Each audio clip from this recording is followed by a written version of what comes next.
अभी तक की 10 बड़ी खबरें देखें 7news.in पर। 22 दिसंबर 2024 तंत्र मंत्र के लिए ले जाए जा रहे 35 प्रतिबंधित कछुए ट्रेन से बरामद, लाखों में है कीमत। वाराणसी के कैंट रेलवे स्टेशन पर जीआरपी और आरपीएफ की कार्यवाही में लाखों की कीमत के 35 प्रतिबंधित कछुए बरामद किए गए हैं। ये कछुए तस्करी के जरिए तंत्र मंत्र और दवाओं के लिए ले जाए जा रहे थे। चेकिंग के दौरान लावारिस 2 बैगों से इन कछुओं को बरामद किया गया, जिनकी अंतर्राष्ट्रीय बाजार में कीमत करीब 8 लाख रुपए आंकी गई है। पुलिस मामले की जांच में जुटी है। यमुना में अमोनिया का स्तर बढ़ा, दिल्ली के इन इलाकों में वाटर सप्लाई होगी प्रभावित।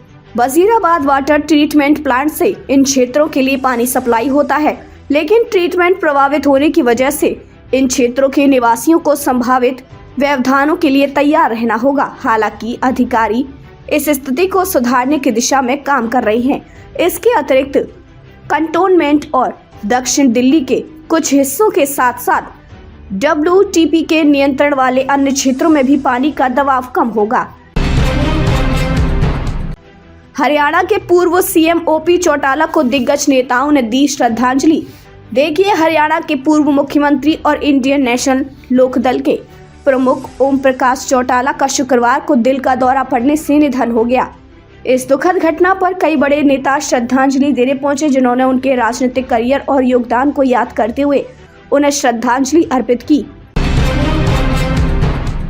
झारखंड में नक्सलवाद के खात्मे की आखिरी लड़ाई, डीजीपी ने कहा 3 महीने में पूरी तरह करेंगे खत्म। झारखंड के डीजीपी अनुराग गुप्ता ने कहा कि राज्य में अब नक्सलवाद सिर्फ पश्चिमी सिंहभूम तक सीमित है।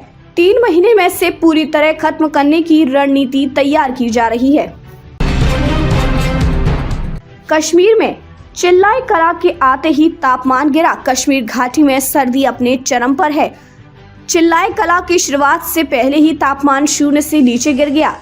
श्रीनगर और आसपास के शहरों में ठंड ने पुराने रिकॉर्ड तोड़ दिए हैं। वहां की मौसम विभाग का पूर्वानुमान है कि आने वाले दिनों में ठंड और अधिक बढ़ेगी।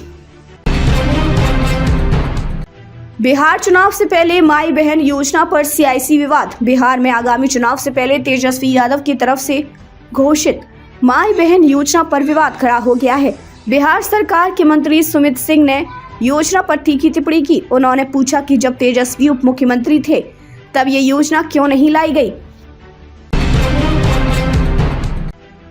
फडणवीस के पास गृह, अजीत को वित्तीय तो शिंदे को शहरी विकास। महाराष्ट्र में बटे विभाग। महाराष्ट्र में देवेंद्र फडणवीस सरकार में मंत्रियों के बीच विभागों का बंटवारा हो गया है। धनंजय मुंडे को खाद्य और नागरिक आपूर्ति विभाग, पंकजा मुंडे को पर्यावरण और पशुपालन विभाग, उदय सामंत को उद्योग विभाग, माणिकराव कोकाटे को कृषि विभाग का जिम्मा दिया गया है।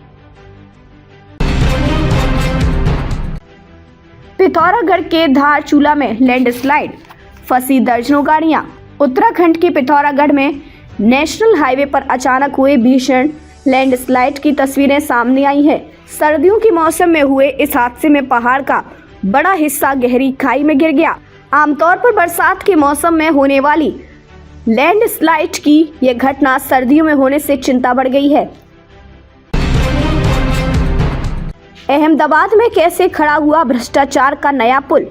गुजरात के अहमदाबाद से लापरवाही का हैरान करने वाला मामला सामने आया है। यहां अहमदाबाद अर्बन डेवलपमेंट अथॉरिटी ने बिना प्लानिंग के रेलवे ओवरब्रिज बनवा दिया। इसे बनवाने में 80 करोड़ रुपए खर्च हुए और करीब 5 साल का समय लगा। पुल बनकर तैयार है, लेकिन ये पुल किसी काम का नहीं। सीएम डॉक्टर मोहन ने IT पार्क का किया भूमि पूजन, कहा ये गौरव का क्षण। मध्य प्रदेश में शनिवार का दिन उज्जैन के लिए काफी खास रहा, क्योंकि प्रदेश के मुखिया सीएम डॉक्टर मोहन यादव ने उज्जैन में IT पार्क का शुभारंभ किया है। इस दौरान सीएम ने आगामी फरवरी 2025 में भोपाल में आयोजित होने वाली ग्लोबल इन्वेस्टर समिट के लोगो को लॉन्च किया। साथ ही इन्वेस्टर समिट की ऑफिशियल वेबसाइट investmp.in का शुभारंभ किया।